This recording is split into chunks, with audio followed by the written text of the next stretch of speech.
Olá, mais uma decisão para o Bahia. Deu muita bobeira e agora é hora de saber chegar. Não é isso mesmo, Diego? É isso aí. Bahia e Goiás, amanhã em Goiânia. Estamos gravando na sexta-noite com o nosso pré-jogo do Farol Tricolor. Vamos tocar a vinheta para iniciar os trabalhos. Vamos nessa.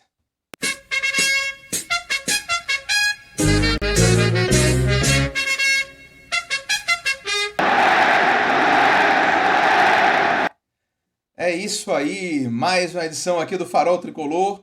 Então, pedindo à nossa audiência, aos amigos tricolores que curtem aqui o nosso canal, que de imediato curtam esse vídeo. Nem esperem para ver se vão gostar, já vão logo curtindo, que ajuda bastante. Se inscrevam no canal, ativem as notificações, comentem, compartilhem à vontade para a gente seguir crescendo nesse projeto, não é isso, pai?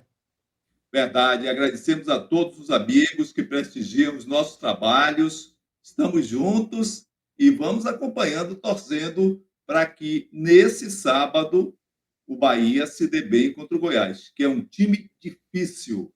Esse jogo em Goiânia, o clima normalmente é abafado, já não é mais no Serra Dourada, agora no estádio da Serrinha, que é o campo próprio do Goiás, onde ele treina, onde ele vive, onde ele conhece cada espaço do campo.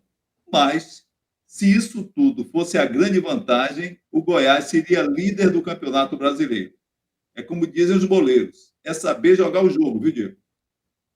É isso aí. Vamos começar só falando, compartilhando aqui com os amigos a tabela do Campeonato Brasileiro da Série A. Deixa eu compartilhar também contigo, pai, para a gente começar a comentar a partir dela. Vamos lá. Assim, essa tabela da Série A que tem lá na parte de cima, né, o Botafogo lá na liderança, com 52 pontos. O Botafogo que está 4 jogos já sem vencer, né, e já É. vê ali uma aproximação perigosa desse segundo pelotão, mas ainda confortável. A gordura é grande e para o É. Botafogo queimar essa gordura toda vai ter que ser muito incompetente. Não é O isso, pai? Botafogo tem, o Botafogo tem um ponto pitoresco. É um caso raríssimo de um time que está à frente do campeonato, primeiro lugar, com vantagem, uma boa vantagem, já foi melhor em relação ao segundo colocado. O técnico foi chamado de burro, burro, burro, é português, que nem o português que o Bahia mandou embora, o Renato Paiva, mas ele foi chamado de burro, burro, burro e queria ficar. O outro disse que foi embora porque foi chamado de burro, burro, burro. Coisas da vida. É Mas isso vamos lá aí. com a classificação. É isso aí. Aí a gente vê ali já um bloco intermediário, né? Ali com o Fluminense, finalista da Copa Libertadores da América, com a virada fantástica em cima do Internacional de Porto Alegre, lá no Sul, depois de ter empatado no Rio. Né? E esse Isso. bloco aí, vamos dizer, como é que eu posso classificar? Eu acho que até o São Paulo, né? Deixa eu só recortar aqui, do primeiro ao décimo, esse bloco tá me soando já bem inacessível para o Bahia. O Cuiabá, Concordo. apesar de estar com 32 pontos, deixa eu puxar aqui a segunda parte agora da tabela para a gente fixar nela. O Boa. Cuiabá, Daí para apesar de baixo. estar com os 32 pontos, é um time que vinha de muitos jogos de resultados ruins e venceu o último contra os reservas do Fluminense que estavam, né, em plena preparação para o jogo decisivo contra o Inter. E eu acho que o Cuiabá ainda pode ficar complicado. Aí a gente já começa a ver uma região ainda mais Mais difícil, né? próximo. Diga. Os mais próximos da gente. Não, mas só para falar um pouquinho, porque eu acho que assim, esses são times que eu não vejo ainda totalmente livres. Eu acho que são times que se emendaram a sequência ruim, entram de vez na briga ali contra o rebaixamento. Como o próprio Internacional, que vai ter que sacudir a poeira depois da eliminação da Libertadores. E aí abaixo do Internacional. E do Corinthians também, né? Que com essa situação E da saída de Luxemburgo, a chegada de Mano, a eliminação, pressão da torcida e tudo isso, também não me parece salvo, não. Mas aí vem a região mesmo de proximidade direta do Bahia, que é com o Santos, que venceu 2 jogos seguidos, inclusive venceu o Bahia e o Vasco, 2 confrontos diretos. E aí o nosso adversário o Goiás está 2 pontos à frente do Tricolor, né? Com o mesmo número de triunfos, inclusive, né? A diferença dele é nos empates, porque o Goiás empata bastante, né? é, São 9 empates no campeonato contra 7 do Bahia. E aí abaixo dele o Vasco da Gama, que está 1 ponto à frente do Bahia, mas o Vasco tem um triunfo a mais.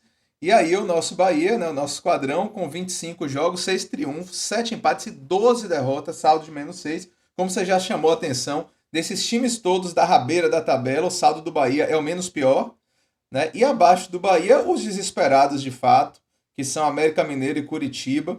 Não dá para cravar ainda, porque futebol a gente nunca sabe, mas parecem realmente a caminho da Série B, pai. Eles estão mais abaixo e não mostram qualquer sinal de recuperação. Eu vejo bem o que você passou, é exatamente isso. O Bahia tem uma situação desconfortável, mas habita um espaço que ele pode definir diante de adversários diretos. Lamentavelmente, o Bahia perdeu pontos preciosos, inclusive em casa, contra o Vasco da Gama, que estava ganhando, e quase no finzinho, o Gilberto fez aquele pênalti desnecessário e tomou aquela virada contra o Santos a partir da bobeira do Canu, cometendo uma falta absurda, dando aquela condição do tradicional chuveirinho que a defesa do Bahia se dá mal. Então, É, pontos perdidos contra adversários diretos é um prejuízo muito mais acentuado. O Bahia tem uma situação delicada, mas é preciso ver o jogo contra o Goiás como uma partida decisiva. E agora vamos esperar o que é que tem de escalação pela frente, né, Diego? foi feito um levantamento, inclusive por uma pessoa que Sim. acessa sempre, né, da nossa audiência, o tricolor Cláudio, Cláudio Paes. Ele fez um levantamento Abraço para ele. interessante sobre o desempenho do Bahia contra essa faixa da tabela aí, que vai do Cruzeiro para baixo, do Corinthians para baixo, por aí. Dessa faixa aí até o Vasco da Gama, sem contar o América Mineiro e Curitiba, que o Bahia teve bom desempenho contra eles, né? Venceu o É, América aqui na Fonte Nova e venceu as duas partidas contra o Coxa. Mas o Bahia vem muito mal contra esses times aí que estão isso. próximos a ele da tabela. O Bahia, por exemplo, em relação ao Vasco da Gama, ganhou um jogo, é verdade, mas perdeu os dois do Santos, né? Isso que é um dado interessante, né? E Uhum. contra o próprio Vasco empatou em casa, né? O Bahia perdeu do Internacional, o Bahia empatou em casa contra Cruzeiro e Corinthians. Então o Bahia nessa faixa aí da tabela o desempenho é ruim. E isso é muito importante que seja revertido, sob pena da gente ficar cada vez mais complicado na Série A. Pai, deixa eu trazer agora a informação que é a informação muito esperada pela torcida tricolor, que foi trazida pelo Ulisses Gama, né? A gente vinha acompanhando as informações sobre as, os treinos da semana e Cauli participando muitas vezes uma parte junto com o grupo todo, outra parte ainda treinando a parte, inclusive com Léo Cittadini e tal. E aí o Ulisses Gama trouxe essa notícia no Bahia Notícias. Ele falou que Cauli treinou normalmente e ele deve jogar, ele projeta uma escalação do Bahia com Cauli no time, coisa que a gente não tem certeza ainda que vai acontecer, mas segundo o Ulisses Gama, que cobre muito de perto, né? É um repórter É. bastante competente, e ele disse que ele projetou esse time aí, que, assim, Cauli de volta, Léo Cittadini ainda não, segundo ele, Léo Cittadini ainda não seria utilizado, mas assim, o titular mesmo, a espera mesmo, a pessoa que estamos aguardando Ah, que retorne ao time, sem dúvida é Cauli. Eu só lendo aí, terminou nessa sexta-feira a preparação, e que a boa notícia teria ficado com o Cauli, que treinou normalmente sob o comando de Rogério Ceni. Então, o isso. treinador orientou uma atividade tática hoje e aí ele projeta o time. E aqui eu já vou pedir licença para lançar aqui na mesa o time que Rogério projeta, que Ulisses Gama projetou a partir do que observou nos treinamentos. E deixa eu colocar aqui também para você essa formação do Bahia na nossa mesinha tática aqui. E, assim, é um time que tá me parecendo um pouco estranho. Eu vou escalar o time mais devagar e aí depois você entra com os comentários. Time que o Tá. Ulisses Gama colocou como projetado para o confronto decisivo contra o Goiás lá em Goiânia foi Marcos Felipe, Gilberto, Gabriel Xavier, Victor Hugo e Camilo Cândido. Rezende, Tassiano e Cauli, Ademir, Biel e Ratão de centroavante. Observando essa formação e a escolha das peças, o que é que você acha desse time, pai? Deixa eu começar com você, depois eu vou fazer algumas considerações também. Diga aí. Eu acho que Vitor Hugo não tem nada a ver nesse time. Nada a ver nesse time. E realmente aquilo que eu lhe disse, e disse aos amigos que acompanham o Farol Tricolor, era bem capaz, é um time provável. Trazendo para os amigos. Para as amigas, estamos gravando nessa sexta-feira para o jogo desse sábado do Bahia contra o Goiás, lá na Serrinha, em Goiânia. Então, eu disse na edição passada do nosso Farol Tricolor que era muito capaz de Rogério Ceni, por ser um treinador conservador, manter o Vitor Hugo, porque a zaga dele vinha sendo Canu, que não vinha bem, e Vitor Hugo, que vinha muito mal. Como o Canu está suspenso e ele está botando um menino, e vai botar o menino Gabriel Xavier na zaga com certeza, ele não quis arriscar dois que não vêm atuando como titulares, embora os dois titulares não estivessem com bom desempenho. Então, para mim, isso não é novidade, mas eu acho um absurdo um jogo como esse em Goiânia, que tem um campo que a torcida joga com o time, é muito próximo, é bem diferente do Serra Dourada, é um estádio pequeno, um estádio que tem alguma coisa como 20 a 25 anos de inaugurado, e um clima quente, um abafamento, dia de sábado, jogo à tarde. Então, o Vitor Hugo já não tem pique para esse jogo. E o time do Goiás é rapidíssimo. É um time que toca a bola com muita facilidade, muito entrosado. Então, eu acho uma temeridade. De resto, o fato de Biel estar ali mais para o meio, Ratão está mais para a esquerda, pode haver um revezamento na posição. Acredito que sim. Mas a minha observação só em relação a isso. Ainda acho também que Camilo Cândido, sozinho na esquerda, já provou que deixa um espaço aberto. Os adversários, quando enfrentam o Bahia, jogam praticamente enviesados, jogam praticamente inclinados para o lado direito do seu ataque, esquerdo da defesa do Bahia. Porque o Camilo Cândido é um bom jogador, tem habilidade, chega bem à frente, mas não é bom marcador e não tem cobertura. A cobertura do Camilo Cândido habitualmente é feita pela zaga. É feita pela zaga a cobertura. Então, se o lateral, o ala que seja, fica na mão, o zagueiro sai e o miolo de área fica vazio, fica muito mais difícil enfrentar o Goiás. A minha observação básica é em relação a isso. Por isso que eu pensei, por exemplo, logo na esquerda, Juba, ou no lugar do Camilo Cândido, ou Camilo Cândido de lateral ala e o Juba de ponta esquerda, ou um homem de ataque pelo lado esquerdo. E você, Diego? Eu concordo. A minha visão é que o time está muito ofensivo. Esse time projetado é uma equipe muito ofensiva para um jogo que tende a ser muito duro, muito físico. O time tá. Assim, quando a gente pensa em questão de cobertura, que você falou bem, Camilo Cândido é um jogador que a gente, como tem falado aqui sempre, né?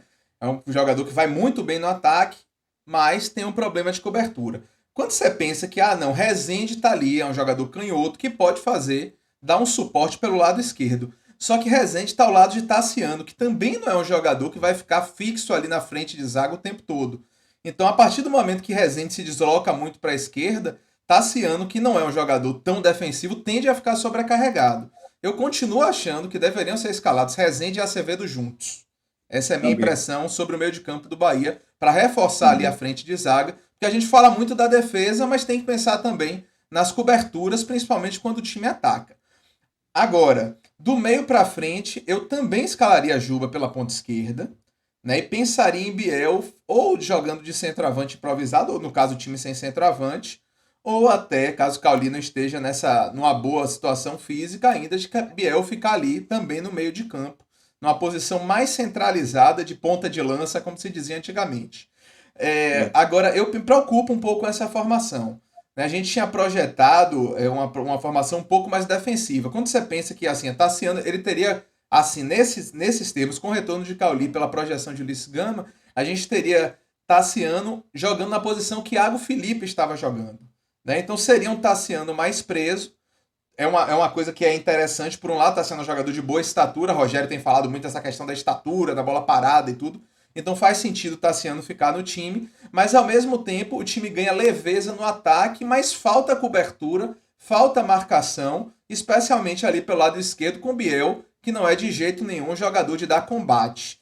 Então eu acho um tanto temerária essa escalação. Se vier mesmo, vamos torcer para esse Bahia mais leve e ofensivo, conseguir fazer gols, pressionar mais o Goiás, mas, na minha opinião, é que faz medo. Olhando esse time assim, pensando nas coberturas, pensando no posicionamento defensivo, eu fico bastante preocupado com a nossa defesa, o desempenho dela nessa partida, pai. Notadamente contra o Goiás. E a gente já tem passado aqui. O Goiás tem um goleiro muito bom, esse Tadeu, que é um goleiro que não é tão alto, mas é um goleiro de muita agilidade, veterano, já tem um tempo de experiência, deve estar na sua faixa do 30, bem, dos 30 anos, bem aí, mas ele participa bem, ele tem liderança, é o capitão do time. Muitas vezes é o capitão do time. Então, Sim. é um jogador importante. Não vai poder contar com o Maguinho na sua informação, não é isso? Deixa eu trazer aqui a notícia do Traga a Goiás, informação aí, que a gente fala os do Goiás agora. desfalques aqui do Goiás.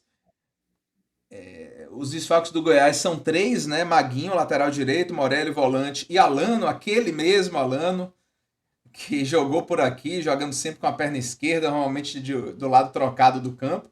Ainda de não tão boa memória aqui, mas ajudou um pouquinho naquela campanha do acesso. Né? Mas é um jogador sempre buliçoso, muito participativo no jogo. E esses três tomaram o terceiro cartão amarelo no jogo contra o Botafogo, que a gente até comentou sobre isso no vídeo anterior aqui no Farol Tricolor. O Goiás fez um jogo interessante contra o Botafogo, né? Jogou muitas vezes de igual para igual, em muitos momentos do jogo de igual para igual contra o Botafogo, levou perigo, chegou a sair na frente no marcador.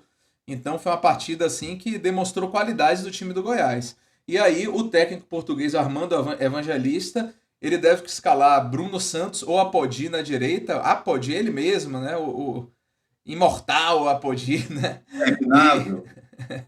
Luiz Oyama, ele que não pôde jogar contra o Botafogo, que é emprestado pelo time carioca, ele talvez substitua o jogador Morelli, e Alano deve ser substituído. Aí são dois jogadores, um que jogou aqui e um que quase joga, por Alisson, foi reserva aqui, mas chegou a jogar, foi bastante utilizado em alguns momentos, né? E a outra opção para o ataque seria Vinícius, que é aquele que quase veio para cá. O Bahia chegou a contratar, chegou a acertar tudo com ele e acabou emprestando ele novamente. Não jogou aquela Série B aqui pelo Bahia, ele se destacou pelo Náutico anteriormente. Então esse aí seria o panorama de ausências e prováveis substitutos do Goiás, pai. É um time perigoso, um time bem entrosado, e o Goiás é um time vibrante. Ele joga no Rio com muita personalidade, uma coisa que o Bahia perdeu ultimamente. O Goiás vai e faz o jogo dele. O Bahia vinha naquela de fazer o jogo com medo do adversário. Mas vamos ver o que é que o Rogério Ceni preparou para amanhã, para esse sábado, contra o Goiás, lá no Planalto Central. O detalhe é que nos treinamentos, o Rogério andou fazendo trabalho com bola parada, fazendo cruzamento para a área, cruzando melhor do que muita gente que está em ação aí. Ele já carequinha, já barrigudinho, já gorducho, meio gordinho, ele é alto, não chega a ser tão gordinho, mas já fora de forma física, ainda fez cruzamentos.